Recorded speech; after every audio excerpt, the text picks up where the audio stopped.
ফরিদপুরের সালতার খায়েরদিয়ার মৌলানা আবুল কালাম আজাদ এবং আওয়ামী লীগ। হ্যাঁ, আওয়ামী লীগ। কোন আওয়ামী লীগ? এই যে আওয়ামী লীগ, ছাত্রলীগ, এরা যদি মারাও যায়, মৃত্যুবরণ করে, এদের যাতে জানাজা অপহরণ না হয়, এদের যাতে মাটি দাফন পর্যন্ত যাতে এদেরকে কোনো কেউ না করে, এদের গোসল পর্যন্ত যেন না হয়, এদের লাশ যাতে শকুনে খায়। আসলে আওয়ামী লীগের প্রতি মানুষের এতটা ক্ষোভ কেন? বিশেষ করে বৃহত্তর ফরিদপুরের একজন স্বনামধন্য আলেম এবং ইসলামী ব্যক্তিত্ব হচ্ছে মৌলানা আবুল কালাম আজাদ। বিশেষ করে আওয়ামী লীগ ব্যক্তিত্বরা তাকে বাচ্চু রাজাকার হিসেবে সমাধিকভাবে একটা কুখ্যাতি দিয়ে সমগ্র এলাকায় তার নামটি প্রচার করেছে এবং তিনি দেশ থেকে পালিয়ে গেছেন।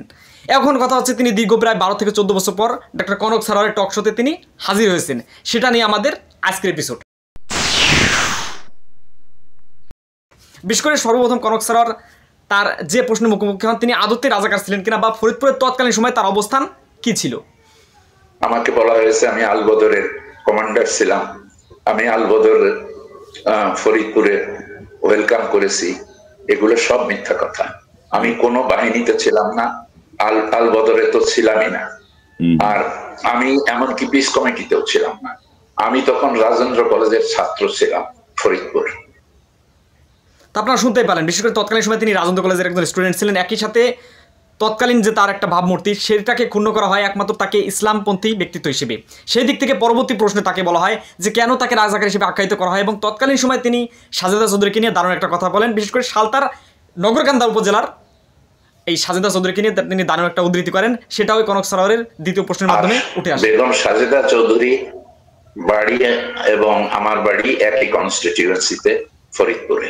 বেগম সাজেদা চৌধুরী যে আমার বিরুদ্ধে কোনো মামলা ইনিশিয়েট করেছিলেন এই ধরনের কোনো খবর আমি জানি না, আমি শুনি। এখন কথা হচ্ছে তিনি এনটিভিতে একটা অনুষ্ঠান করতেন, জিজ্ঞাসা নামে ইসলামী প্রশ্ন উত্তর। তিনি একজন স্বনামধন্য আলেম বৃহত্তর ফরিদপুরের মৌলানা আবুল কালাম আজাদ, যাকে বাচ্চু রাজাকার হিসেবে আখ্যায়িত করাইছে। টাইটেল নাম অনেক সময় থাকে, সেই হিসেবে বাচ্চু নামে তাকে এলাকাভিত্তিকভাবে ডাকা হতো, একটা আলাদা নাম থাকে সেই হিসেবে আপনারা জানেন। তিনি এখানে যতটুকু উল্লেখ করেছেন, বিশেষ করে আওয়ামী পন্থীদের যে ইসলাম বিদ্বেষ, সেই ইসলাম বিদ্বেষ থেকে কিন্তু তাকে মূলত অ্যাটাক করা হয়। ওই প্রোগ্রামটা খুব পপুলার হয়ে গিয়েছিল, প্রতি ঘরে ঘরে অলমোস্ট টেলিভিশনে আমার ওই প্রোগ্রাম চলার সময় অন্য কোনো প্রোগ্রাম হতো না। সেই জন্য আল্লাহ হতে পারে যে এটা যাদের পছন্দ হয় নাই তারা আমাকে ভিক্টিমাইজ করার চেষ্টা করেছে, বা তার ওই প্রোগ্রামটা যতটা জনপ্রিয় হয়ে গেছিল এনটিভি চ্যানেলে, সেটা অনেকেই মেনে নিতে পারেন। আপনারা জানেন শাহরিয়ার কবির বা বিভিন্ন নাস্তিকদের মূল আখড়া হচ্ছে বাংলাদেশ আওয়ামী লীগ। সেখান থেকে কিন্তু তাকে সেখান থেকে সরিয়ে দেওয়ার জন্য একটা আপ্রাণ প্রচেষ্টা চালানো হয় এবং আন্তর্জাতিক অপরাধ ট্রাইব্যুনালে তাকে দোষী হিসেবে সাব্যস্ত করা হয়। ঠিক সেখান থেকে তার মামলার রায় নিয়ে তিনি যতটা বলেছেন ঠিক এভাবে উল্লেখ করেছেন, আপনি যাই করেন আপনি করতেই পারবেন না কিছু, এবং এখান থেকে রায় দেওয়া হয় না, রায় আসে বাইরের থেকে। সুতরাং যাদেরকে ফাঁসি দেবে তাদেরকে ফাঁসি তারা দেবেই আন্ডার এনি সার্কামস্টান্সেস, এবং ফ্যাক্ট ওয়াজ দ্যাট, অবস্থাটা এইরকমই ছিল।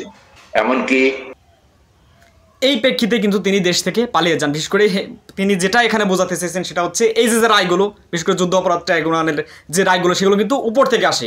বিশেষ করে আন্তর্জাতিক অপরাধ ট্রাইব্যুনালের কোনো দলিল দাস্তাবেজ বা কোনো বিচার বহির্ভূত এই কাজগুলো কিন্তু হয়ে থাকে। বিশেষ করে একবার শেখ হাসিনার মূল যে রাজনৈতিক যে একটা অবৈধ আগ্রাসন এবং হস্তক্ষেপ, সেখান থেকে কিন্তু মূলত রায়টা আসে বলে তিনি এখানে সম্বোধন করেছেন। কারণ বিশেষ করে আদালত বা আইনজীবীদের মাধ্যমে এটা কোনোভাবে সাব্যস্ত হয় না। সেই দিক থেকে মৌলানা আবুল কালাম আজাদ তিনি যে কোনোভাবে তার যান নিয়ে দেশ থেকে পালিয়ে চলে যান, এটাই তিনি উল্লেখ করেছেন। এখন সর্বশেষ কথা হচ্ছে আদতে মৌলানা আবুল কালাম আজাদ খারদিয়াতে বা ফরিদপুরে বা তিনি তার জন্মভূমিতে ফেরত আসবে কিনা, ডক্টর কনক সারোয়ারের এই প্রশ্নের উত্তরে তিনি যেটা বলেন সেটা হচ্ছে, দেশে আমি যেতে চাই, আমার আবার আল্লাহ তাআলা মেহেরবানি করলে আমি দিনের কাজে লাগতে চাই, দিন প্রচারের কাজে লাগতে চাই এবং মানুষের কল্যাণে কাজ করতে চাই। 40 মিনিটের সাক্ষাৎকারে তিনি তার জীবন বৃত্তান্ত দারুণ কিছু বিষয় উল্লেখ করেছেন। এটাই হচ্ছে তার প্রথম দেশ থেকে পালিয়ে যাওয়ার পর অনলাইন লাইভ। এখন কথা হচ্ছে তিনি আসলে একজন ধর্মপরায়ণ ব্যক্তিত্ব, আপনারা এই অংশবিশেষ শুনে বুঝতে পারলেন। এখন কথা হচ্ছে মৌলানা আবুল কালাম আজাদ অচিরেই বাংলাদেশে